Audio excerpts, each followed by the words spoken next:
नमस्कार दोस्तों, रंगमंच कहानियों का में आपका स्वागत है। तो कहानियों का सिलसिला शुरू करते हुए लीजिए सुनते हैं रविंद्रनाथ टैगोर की सर्वश्रेष्ठ कहानी पत्नी का पत्र। पत्नी का पत्र। श्री चरण कमलेशु। आज हमारे विवाह को 15 वर्ष हो गए, लेकिन अभी तक मैंने कभी तुमको चिट्ठी न लिखी। सदा तुम्हारे पास ही बनी रही। ना जाने कितनी बातें कहती सुनती रही, पर चिट्ठी लिखने लायक दूरी कभी नहीं मिली। आज मैं श्री क्षेत्र में तीर्थ करने आई हूँ। तुम अपने ऑफिस के काम में लगे हुए हो।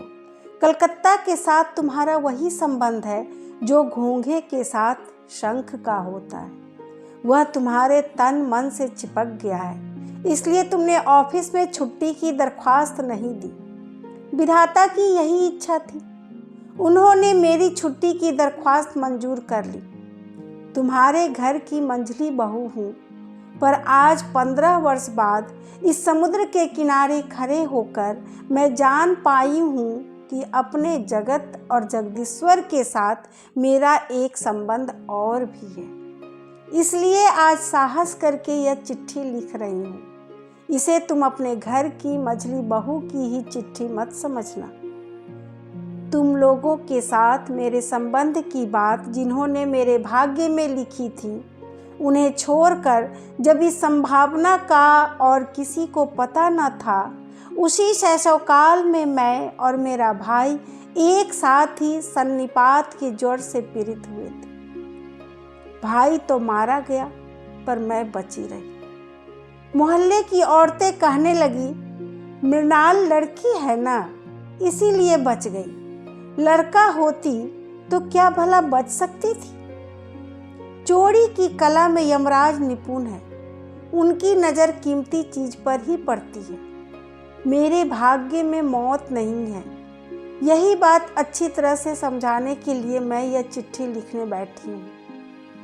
एक दिन जब दूर के रिश्ते में तुम्हारे मामा तुम्हारे मित्र नीरद को साथ लेकर कन्या देखने आए थे, तब मेरी आयु 12 वर्ष की थी। दुर्गम गांव में मेरा घर था, जहां दिन में भी सियार बोलते रहते। स्टेशन से 7 कोस तक छकड़ा गाड़ी में चलने के बाद बाकी 3 मील का कच्चा रास्ता पालकी में बैठकर पार करने के बाद हमारे घर गांव में पहुंचा जा सकता था। उस दिन तुम लोगों को कितनी हैरानी हुई, जिस पर हमारे पूर्वी बंगाल का भोजन, मामा उस भोजन की हंसी उड़ाना आज भी नहीं भूलते। तुम्हारी माँ की एक ही जिद थी कि बड़ी बहू के रूप की कमी को मझली बहू के द्वारा पूरी करे। नहीं तो भला इतना कष्ट करके तुम लोग हमारे गांव क्यों आते। पिलिया, यकृत, उदरशूल और दुल्हन के लिए बंगाल प्रांत में खोज नहीं करनी पड़ती। वे स्वयं ही आकर घेर लेते हैं, छुटाए नहीं छूटते। पिता की छाती धक धक करने लगी। माँ दुर्गा का नाम जपने लगी।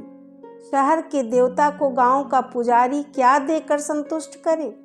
बेटी के रूप का भरोसा था, लेकिन स्वयं बेटी में उस रूप का कोई मूल्य नहीं होता। देखने आया हुआ व्यक्ति उसका जो मूल्य दे, वही उसका मूल्य होता है। इसलिए तो 1000 रूप गुण होने पर भी लड़कियों का संकोच किसी भी तरह दूर नहीं होता। सारे घर का, यही नहीं सारे मोहल्ले का यह आतंक मेरी छाती पर पत्थर की तरह जमकर बैठ गया। आकाश का सारा उजाला और संसार की समस्त शक्ति उस दिन मानो इस 12 वर्षीय ग्रामीण लड़की को 2 परीक्षकों की 2 जोड़ी आंखों के सामने कसकर पकड़ रखने के लिए चपरासगिरी कर रही थी। मुझे कहीं छिपने की जगह न मिली। अपने करुण स्वर में संपूर्ण आकाश को कंपाती हुई शहनाई बज उठी। मैं तुम लोगों के यहाँ आ पहुंची। मेरे सारे ऐबों का ब्यौरेवार हिसाब लगाकर गृहिणियों को यह स्वीकार करना पड़ा कि सब कुछ होते हुए भी मैं सुंदरी जरूर हूँ। यह बात सुनते ही मेरी बड़ी जेठानी का चेहरा भारी हो गया, लेकिन सोचती हूँ मुझे रूप की जरूरत ही क्या थी। रूप नामक वस्तु को अगर किसी त्रिपुंडी पंडित ने गंगा मिट्टी से गढ़ा हो तो उसका आदर हो, लेकिन उसे तो विधाता ने केवल अपने आनंद से निर्मित किया है, इसलिए तुम्हारे धर्म के संसार में उसका कोई मूल्य नहीं। मैं रूपवती हूँ, इस बात को भूलने में तुम्हें बहुत दिन नहीं लगे, लेकिन मुझ में बुद्धि भी है। यह बात तुम लोगों को पग पग पर याद करनी पड़ी। मेरी यह बुद्धि इतनी प्रकृत है कि तुम लोगों को घर गृहस्थी में इतना समय काट देने पर भी वह आज भी टिकी हुई है। मेरी इस बुद्धि से माँ बड़ी चिंतित रहती थी। नारी के लिए यह तो एक बला ही है। बाधाओं को मान कर चलना जिसका काम है, वह यदि बुद्धि को मान कर चलना चाहे तो ठोकर खा खा कर उसका सिर फूटेगा ही। लेकिन तुम ही बताओ मैं क्या करूं? तुम लोगों के घर की बहू को जितनी बुद्धि की जरूरत है, विधाता ने लापरवाही में मुझे उससे बहुत ज्यादा बुद्धि दे डाली। अब मैं उसे लौटाऊं भी तो किसको? तुम लोग मुझे पुरखिन कहकर दिन रात गाली देते रहे। अक्षम्य को कड़ी बात कहने से ही सांत्वना मिलती है, इसलिए मैंने उसको क्षमा कर दिया।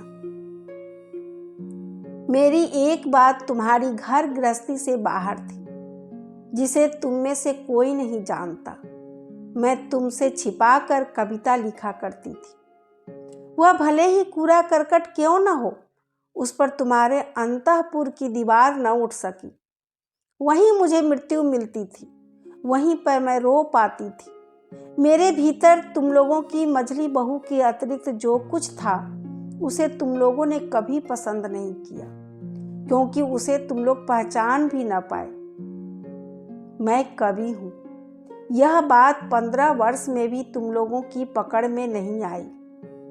तुम लोगों के घर की प्रथम स्मृतियों में मेरे मन में जो सबसे ज्यादा जगती रहती है, वह है तुम लोगों की गौशाला। अंतःपुर को जाने वाले जीने की बगल के कोठे में तुम लोगों की गौएं रहती हैं।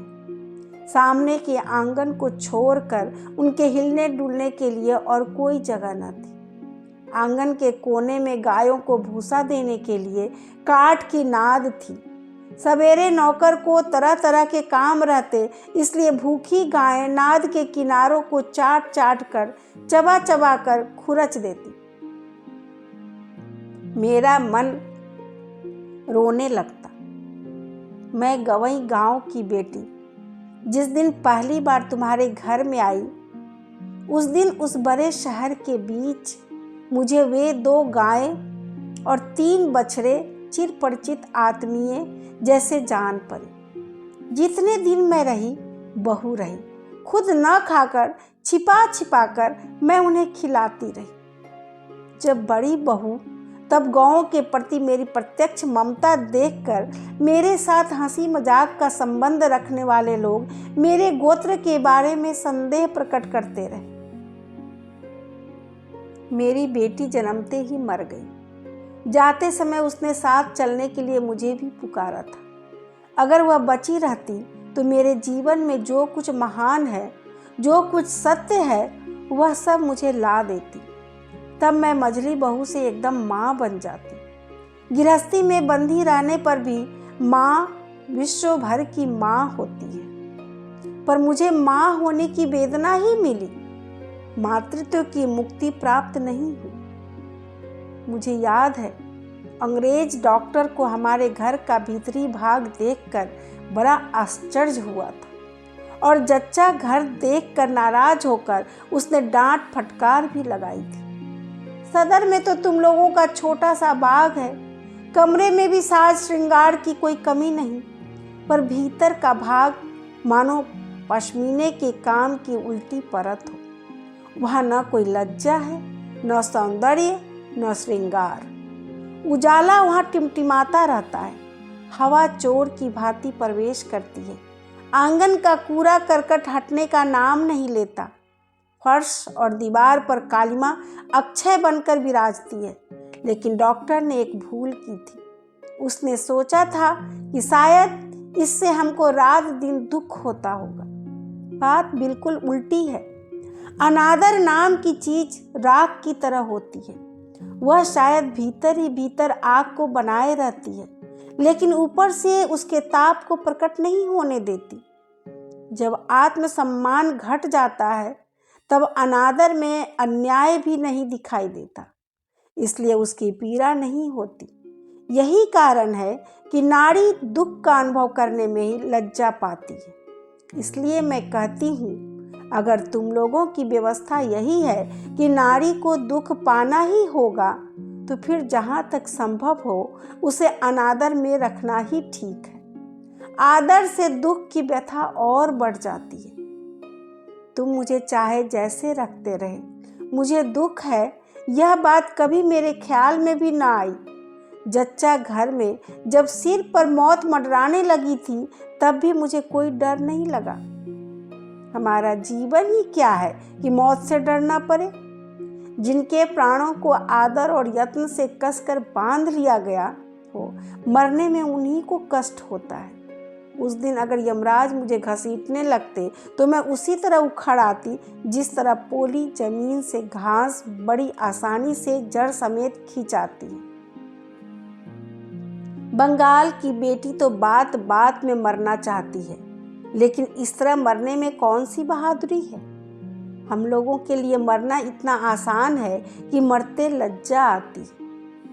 मेरी बेटी संध्या तारा की तरह क्षण भर के लिए उदित होकर अस्त हो गई। मैं फिर से अपने दैनिक कामों में और गाय बछड़ों में लग गई। इसी तरह मेरा जीवन आखिर तक जैसे तैसे कट जाता।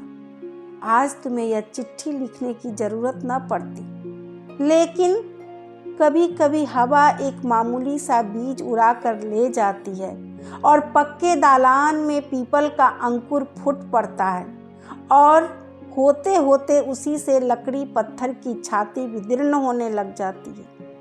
मेरी गृहस्थी की पक्की व्यवस्था में भी जीवन का एक छोटा सा कण न जाने कहाँ से उड़कर आ पड़ा।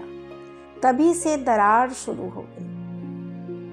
जब विधवा माँ की मृत्यु के बाद मेरी बड़ी जेठानी की बहन बिंदु ने अपने चचेरे भाइयों के अत्याचार के मारे एक दिन हमारे घर में अपनी दीदी के पास आश्रय लिया था, तब तुम लोगों ने सोचा था यह कहाँ की बला आ गई। आग लगे मेरे स्वभाव को, करती भी क्या। देखा, तुम लोग सब मन ही मन खींच उठे हो। इसलिए उस निराश्रिता लड़की को घेर कर मेरा संपूर्ण मन एकाएक जैसे कमर बांध कर खड़ा हो गया।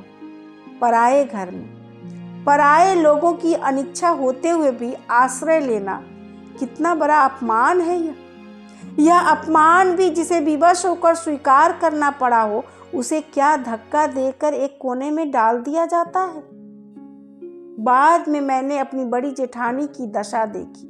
उन्होंने अपनी गहरी संवेदना के कारण ही बहन को अपने पास बुलाया था, लेकिन जब उन्होंने देखा कि इसमें पति की इच्छा नहीं है, तो उन्होंने ऐसा भाव दिखाना शुरू किया मानो उन पर कोई बड़ी बला आ पड़ी हो, मानो अगर वह किसी तरह दूर हो सके तो जान बचे। उन्हें इतना साहस न हुआ कि वे अपनी अनाथ बहन के प्रति खुले मन से स्नेह प्रकट कर सके। वे पतिव्रता थी। उनका यह संकट देखकर मेरा मन और भी दुखी हो उठा। मैंने देखा बड़ी जेठानी ने खास तौर से सबको दिखा दिखाकर बिंदु के खाने पहनने की ऐसी रद्दी व्यवस्था की और उसे घर में इस तरह नौकरानियों के से काम सौंप दिए कि मुझे दुख ही नहीं, लज्जा भी हुई। मैं सब के सामने इस बात को प्रमाणित करने में लगी रहती थी कि हमारी गृहस्थी को बिंदु बहुत सस्ते दामों में मिल गई है। ढेरों काम करती है, फिर भी खर्च की दृष्टि से बेहद सस्ती है। मेरी बड़ी जेठानी के पितृवंश में कुल के अलावा और कोई बड़ी चीज न थी। न रूप था, न धन। किस तरह मेरे ससुर के पैरों पड़ने पर तुम लोगों के घर में उनका ब्याह हुआ था, यह बात तुम अच्छी तरह जानते हो। वे सदा यही सोचती रही कि उनका विवाह तुम्हारे वंश के प्रति बड़ा भारी अपराध था, इसलिए वे सब बातों में अपने आप को भरसक दूर रखकर, अपने को छोटा मानकर तुम्हारे घर में बहुत ही थोड़ी जगह में सिमट कर रहती थी। लेकिन उनके इस प्रशंसनीय उदाहरण से हम लोगों को बड़ी कठिनाई होती रही। मैं अपने आप को हर तरफ से इतना बेहद छोटा नहीं बना पाती। मैं जिस बात को अच्छा समझती हूँ उसे किसी और की खातिर बुरा समझने को मैं उचित नहीं मानती। इस बात के तुम्हें भी बहुत से प्रमाण मिल चुके हैं। बिंदु को मैं अपने कमरे में घसीट लाई। जीजी कहने लगी, मझली बहू गरीब घर की बेटी का दिमाग खराब कर डालेगी। वे सबसे मेरी इस ढंग से शिकायत करती फिरती थी, मानो मैंने कोई भारी आफत ढा दी हो। लेकिन मैं अच्छी तरह जानती हूँ, वे मन ही मन सोचती थी कि जान बची। अब अपराध का बोझ मेरे सिर पर पड़ने लगा। वे अपनी बहन के प्रति खुद जो स्नेह नहीं दिखा पाती थी, वही मेरे द्वारा प्रकट करके उनका मन हल्का हो जाता।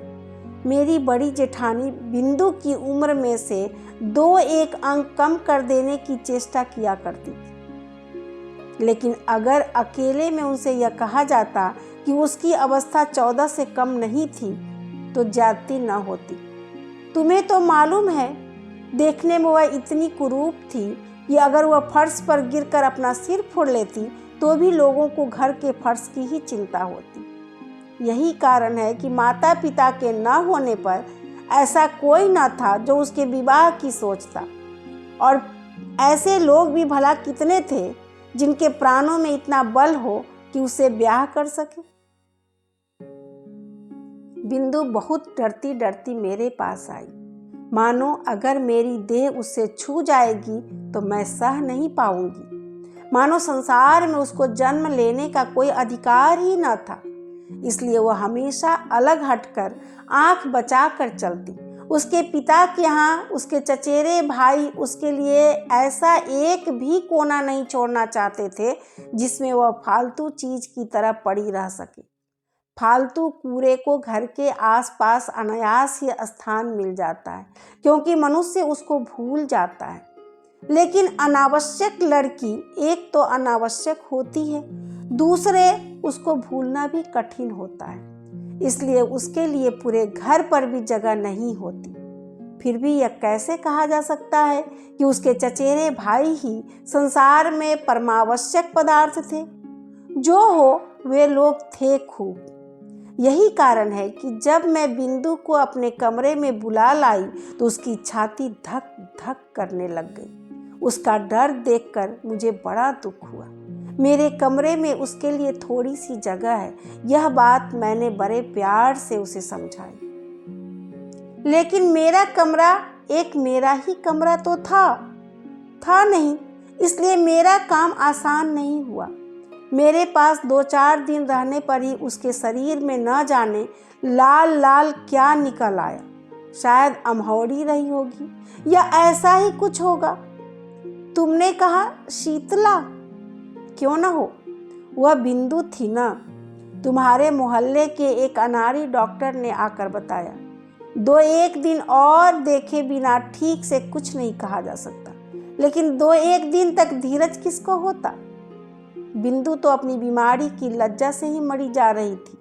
मैंने कहा, शीतला है तो हो, मैं उसे अपने जच्चा घर में लिवा ले जाऊंगी और किसी को कुछ करने की जरूरत नहीं। इस बात पर जब तुम सब लोग मेरे ऊपर भड़क कर क्रोध की मूर्ति बन गए। यही नहीं, जब बिंदु की जीजी भी बड़े परेशानी दिखाती हुई उस अभागी लड़की को अस्पताल भेजने का प्रस्ताव करने लगी, तभी उसके शरीर के वे सारे लाल लाल दाग एकदम विलीन हो गए। मैंने देखा कि इस बात से तुम लोग और भी व्यग्र हो उठे। कहने लगे, अब तो वाकई शीतला बैठ गई है, क्यों ना हो, वह बिंदु थी ना। अनादर के पालन पोषण में एक बड़ा गुण है, शरीर को वह एकदम अजर अमर कर देता है। बीमारी आने का नाम नहीं लेती। मरने के सारे आम रास्ते बिल्कुल बंद हो जाते हैं। इसलिए रोग उसके साथ मजाक करके चला गया। हुआ कुछ नहीं, लेकिन यह बात अच्छी तरह स्पष्ट हो गई कि संसार में जो ज़्यादा साधनहीन व्यक्ति को आश्रय देना ही सबसे कठिन है।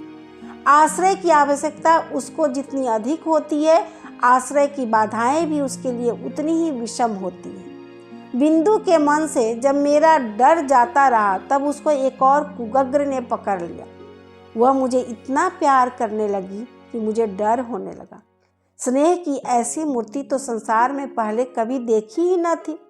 पुस्तकों में पढ़ा अवश्य था, पर वह भी स्त्री पुरुष के बीच ही। बहुत दिनों से ऐसी कोई घटना नहीं हुई थी कि मुझे अपने रूप की बात याद आती। अब इतने दिनों बाद यह कुरूप लड़की मेरे उस रूप के पीछे पड़ गई।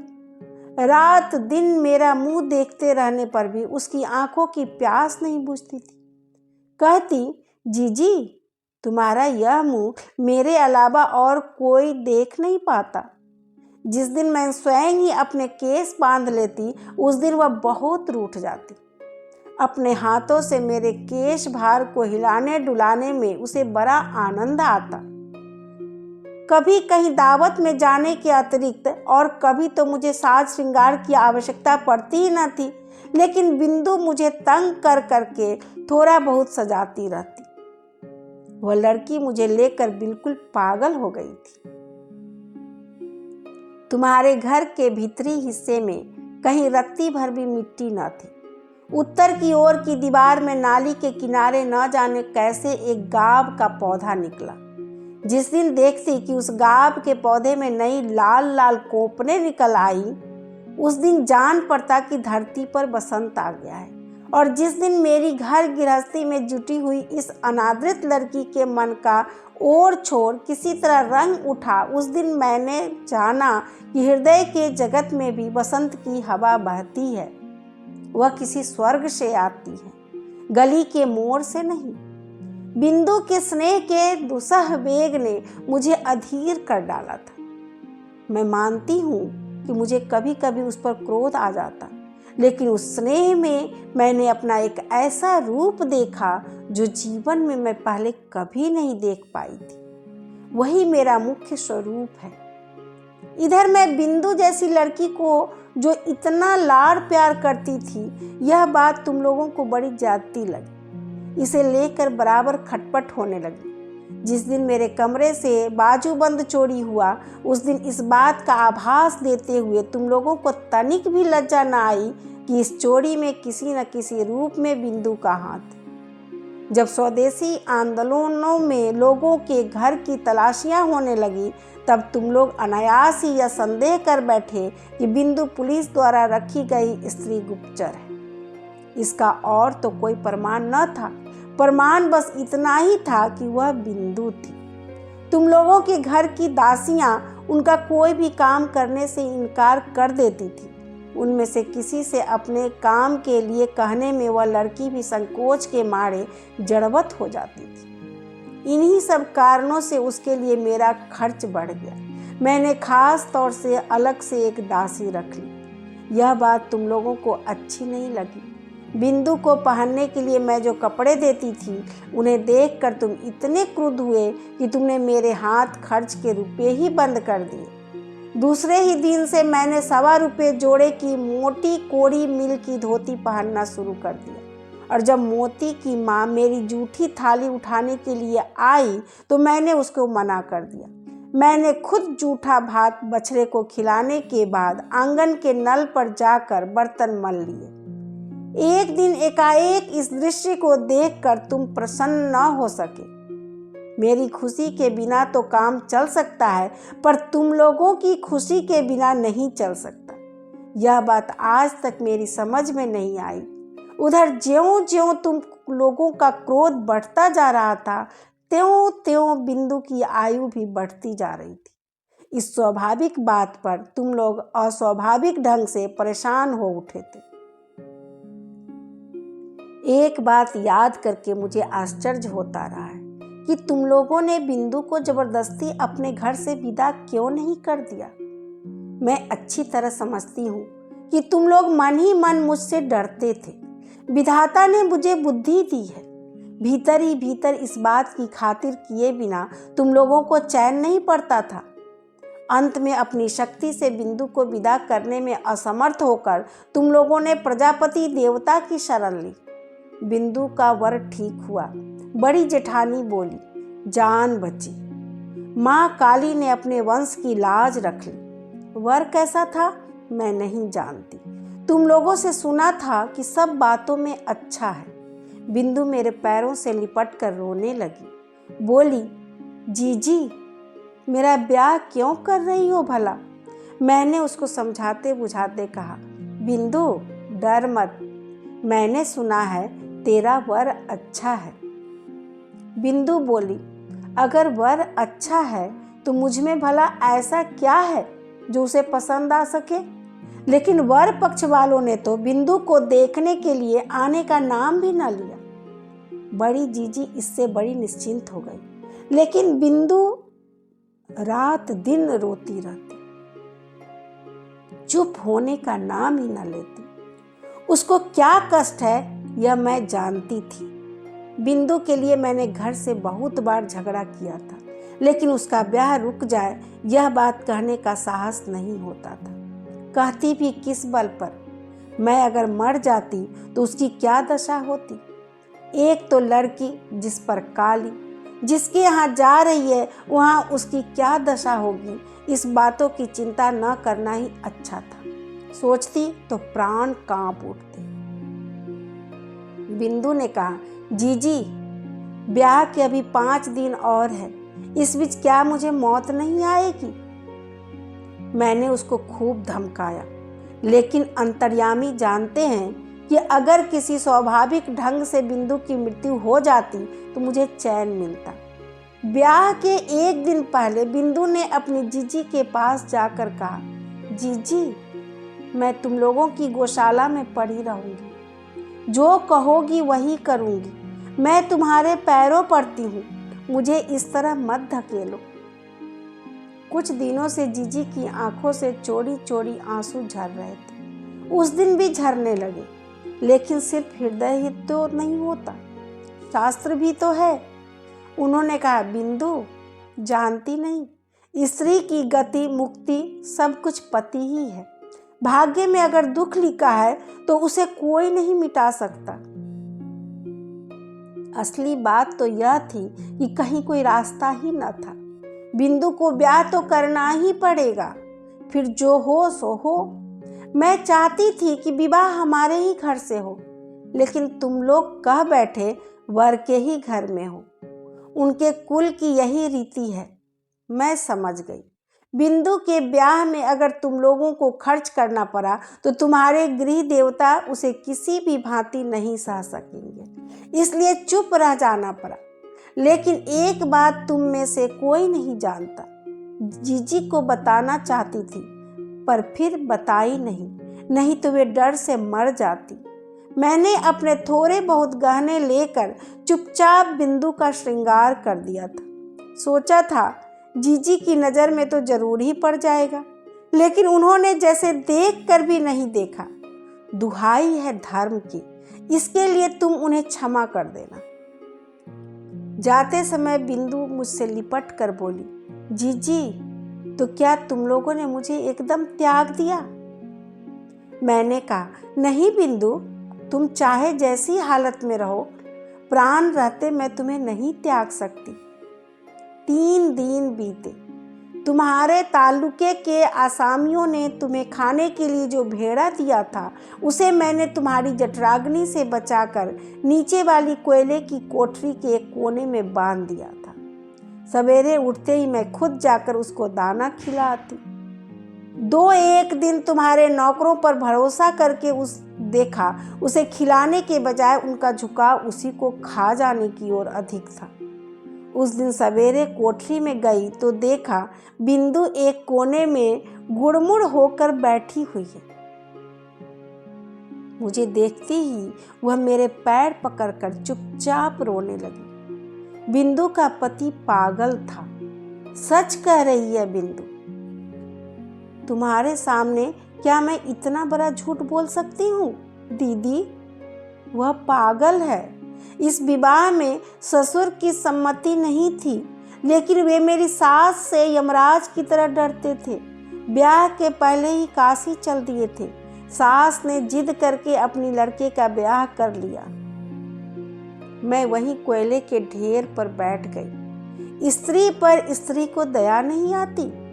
कहती है कोई लड़की थोड़ी है, लड़का पागल है तो है तो पुरुष।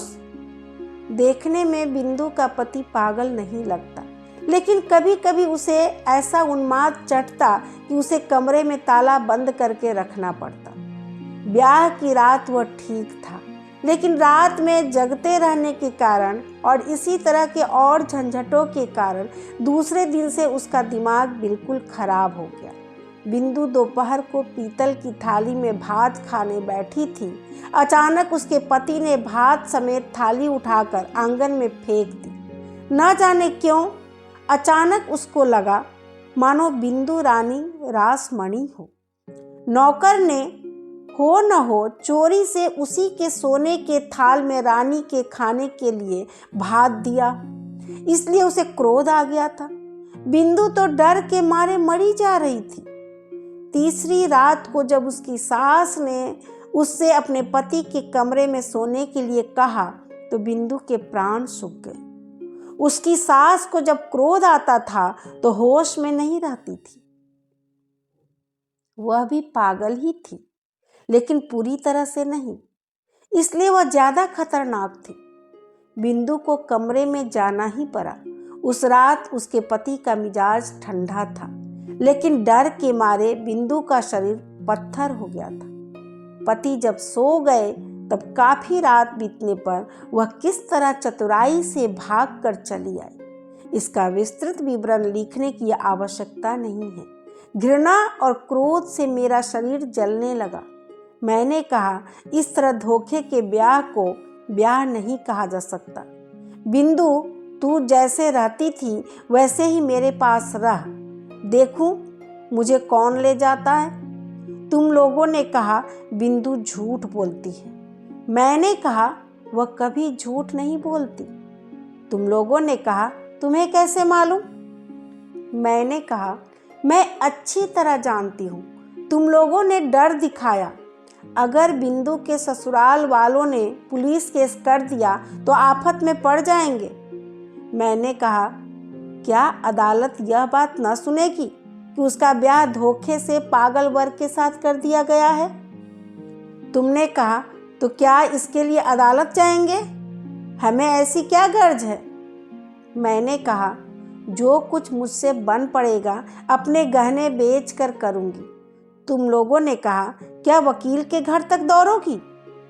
इस बात का क्या जवाब होता? सिर ठोकने के अलावा और कर भी क्या सकती थी? उधर बिंदु की ससुराल से उसके जेठ ने आकर बाहर बड़ा हंगामा कर दिया। कहने लगा थाने में रिपोर्ट कर दूंगा। मैं नहीं जानती मुझ में क्या शक्ति थी, लेकिन जिस गाय ने अपने प्राणों के डर से कसाई के हाथों से छूटकर मेरा आश्रय लिया हो, उसे पुलिस के डर से फिर उस कसाई को लौटाना पड़े, यह बात मैं किसी भी प्रकार नहीं मान सकती थी। मैंने हिम्मत करके कहा करने दो थाने में रिपोर्ट।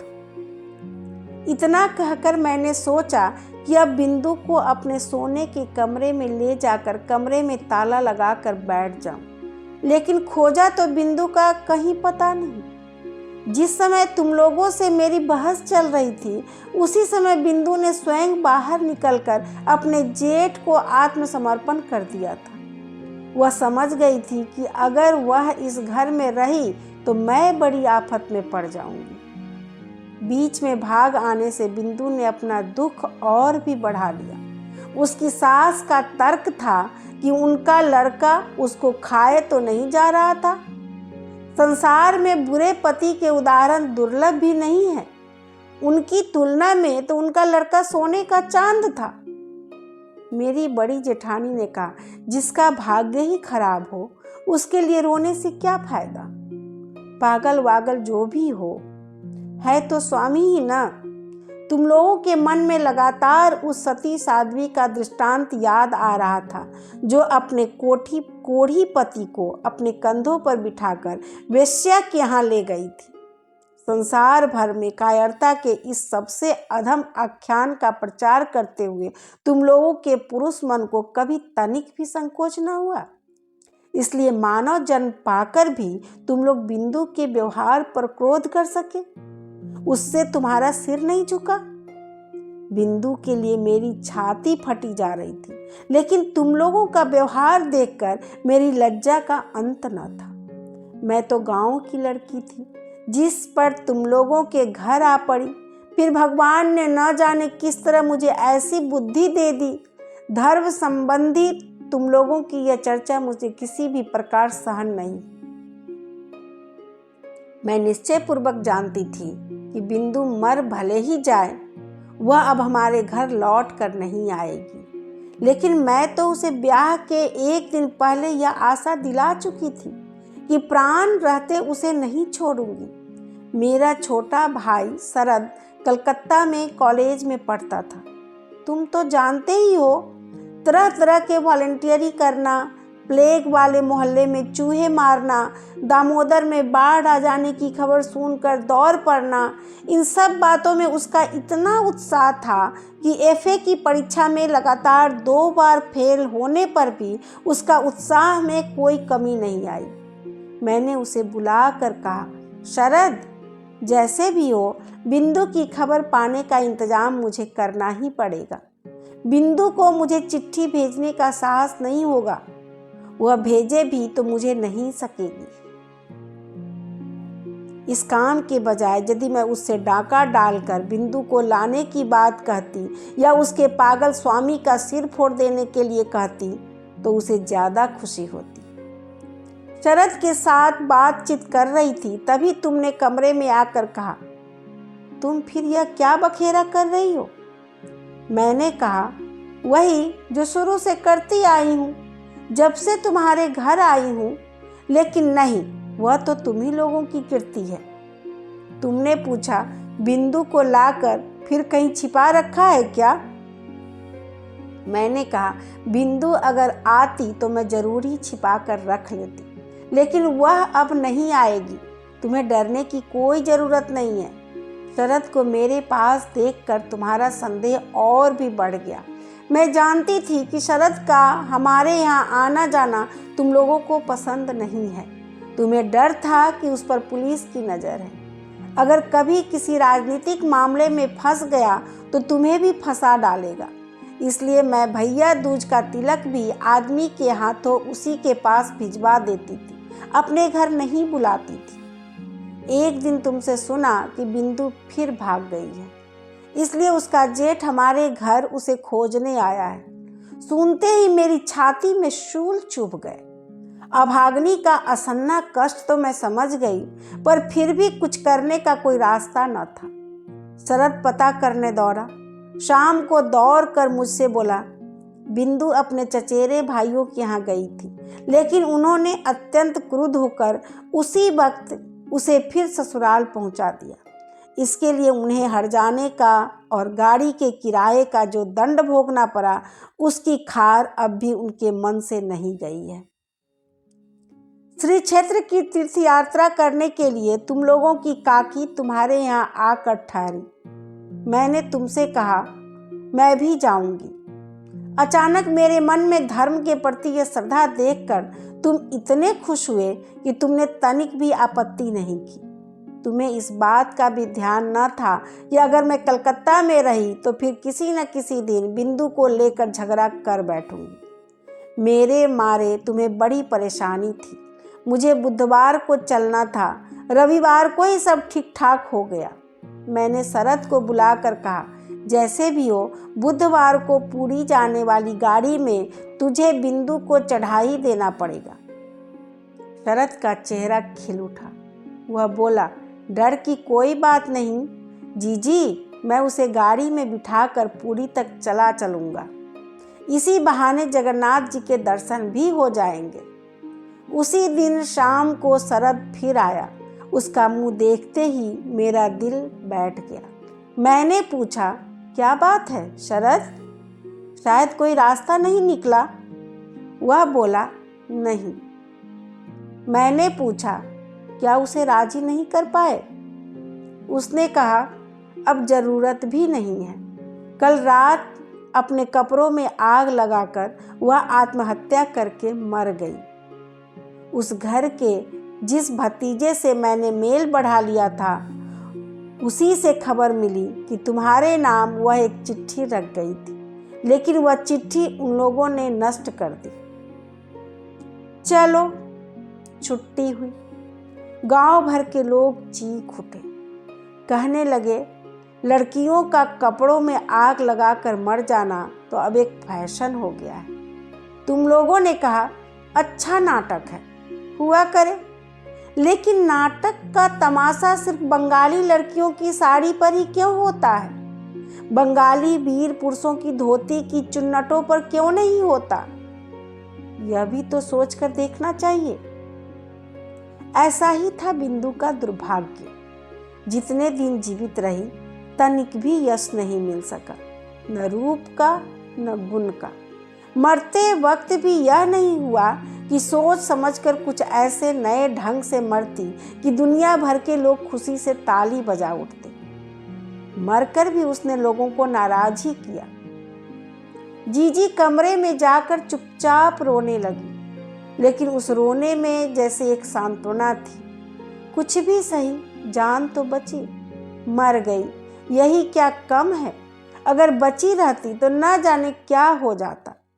मैं तीर्थ में आ पहुंची हूँ। बिंदु के आने की तो जरूरत ही न रही, लेकिन मुझे जरूरत थी। लोग जिसे दुख मानते हैं वह तुम्हारी गृहस्थी में मुझे कभी नहीं मिला। तुम्हारे यहाँ खाने पहनने की कोई कमी नहीं। तुम्हारे बड़े भाई का चरित्र चाहे जैसा हो, तुम्हारे चरित्र में ऐसा कोई दोष नहीं जिसके लिए विधाता को बुरा कह सकूं। वैसे अगर तुम्हारा स्वभाव तुम्हारे बड़े भाई की तरह भी होता तो भी शायद मेरे दिन करीब करीब ऐसे ही कट जाते और मैं अपनी सती साध्वी बड़ी जेठानी की तरह पति देवता को दोष देने के बजाय विष्णु देवता को ही रोष देने की चेष्टा करती। ये तो मैं तुमसे कोई शिकायत नहीं करना चाहती। मेरी चिट्ठी का कारण यह नहीं है, लेकिन मैं जब माखन बड़ाल की गली के तुम्हारे उस 27 नंबर वाले घर में लौट कर नहीं आऊंगी। मैं बिंदु को देख चुकी हूँ। इस संसार में नारी का सच्चा परिचय क्या है, यह मैं पा चुकी हूँ। अब तुम्हारी कोई ज़रूरत नहीं। और फिर मैंने यह भी देखा है कि वह लड़की ही क्यों ना हो, भगवान ने उसका त्याग नहीं किया। उस पर तुम लोगों का चाहे कितना ही जोर क्यों न रहा हो, वह उसका अंत नहीं था। वह अपने अभागे मानव जीवन से बड़ी थी। तुम लोगों ने पैर इतने लंबे नहीं थे कि तुम मनमाने ढंग से अपने हिसाब से उसके जीवन को सदा के लिए उनसे दबा कर रख सकते। मृत्यु तुम लोगों से भी बड़ी है। अपनी मृत्यु में वह महान है। वहाँ बिंदु केवल बंगाली परिवार की लड़की नहीं है, केवल चचेरे भाइयों की बहन नहीं है, केवल किसी अपरिचित पागल पति की प्रवंचिता पत्नी नहीं है। वहाँ वह अनंत है। मृत्यु का उस वंशी का स्वर उस बालिका के भग्न हृदय से निकलकर जब मेरे जीवन की यमुना के पास बजने लगा तो पहले पहल मानो मेरी छाती में कोई बाण बिंध गया। मैंने विधाता से प्रश्न किया, इस संसार में जो सबसे अधिक तुच्छ है वही सबसे अधिक कठिन क्यों है? इस गली में चारदीवारी से घिरे इस निरानंद स्थान में यह जो तुच्छतम बुद्बुद है वह इतनी भयंकर बाधा कैसे बन गया? तुम्हारा संसार अपनी 60 नीतियों से क्षुधा पात्र को संभाले कितना ही क्यों न पुकारे, मैं उस अंतःपुर की जरा सी चौखट को क्षण भर के लिए भी पार क्यों न कर सकी?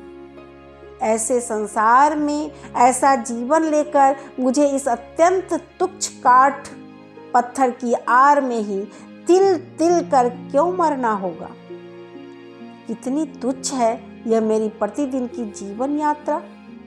किसके बंधे नियम, बंधे अभ्यास, बंधी हुई बोली, बंधी हुई मार, सब कितनी तुच्छ है। फिर भी क्या अंत में दीनता के उस नागपाश बंधन की ही जीत होगी और तुम्हारे अपने इस आनंद लोक की, इस सृष्टि की हार। लेकिन मृत्यु की बंसी बजने लगी। कहाँ गई राजमिस्त्रियों की बनाई हुई वह दीवार, कहाँ गया तुम्हारे घोर नियमों से बंधा हुआ कांटों का घेरा। कौन सा है वह दुख, कौन सा है वह अपमान जो मनुष्य को बंदी बनाकर रख सकता है। यह लो, मृत्यु के हाथ में जीवन की जय पताका उड़ रही है। अरे मझली बहू, तुझे डरने की अब कोई जरूरत नहीं। मझली बहू के इस तेरे खोल के छिन्न होते एक निमेष भी ना लगा। तुम्हारी गली का मुझे कोई डर नहीं। आज मेरे सामने नीला समुद्र है, मेरे सिर पर आषाढ़ के बादल। तुम लोगों की रीति नीति के अंधेरे ने मुझे अब तक ढक रखा था। बिंदु ने आकर क्षण भर के लिए उस आवरण के छेद में से मुझे देख लिया। वही लड़की अपनी मृत्यु द्वारा सिर से पैर तक मेरा यह आवरण उघाड़ गई है। आज बाहर आकर देखती हूँ, अपना गौरव रखने के लिए कहीं जगह ही नहीं है। मेरा यह अनादृत रूप जिनकी आंखों को भाया है, वे सुंदर आज संपूर्ण आकाश से मुझे निहार रहे हैं। अब मझली बहू की खैर नहीं। तुम सोच रहे होंगे मैं मरने जा रही हूँ। डरने की कोई बात नहीं। तुम लोगों के साथ मैं ऐसा पुराना मजाक नहीं करूँगी। मीराबाई भी तो मेरी ही तरह नारी थी। उनकी जंजीरें भी तो कम भारी नहीं थी। बचने के लिए उनको तो मरना ही पड़ा। मीराबाई ने अपने गीत में कहा था, बाप छोड़े माँ छोड़े, जहाँ कहीं जो भी है सब छोड़ दे। लेकिन मीरा की लगन वही रहेगी। प्रभु, अब जो होना है सो हो। यह लगन ही तो जीवन है। मैं अभी जीवित रहूंगी। मैं बच गई। तुम लोगों के चरणों के आश्रय से छूटी हुई तुम्हारी पत्नी। अभी आप सुन रहे थे रविंद्रनाथ टैगोर की प्रसिद्ध कहानी जिसका शीर्षक था पत्नी का पत्र। कैसी लगी आपको ये कहानी? अपने विचार मेरे कमेंट बॉक्स में लिखें तथा मेरे चैनल को लाइक करें, सब्सक्राइब करें और अपने साहित्य प्रेमी दोस्तों के साथ शेयर करें। सपोर्ट के लिए धन्यवाद।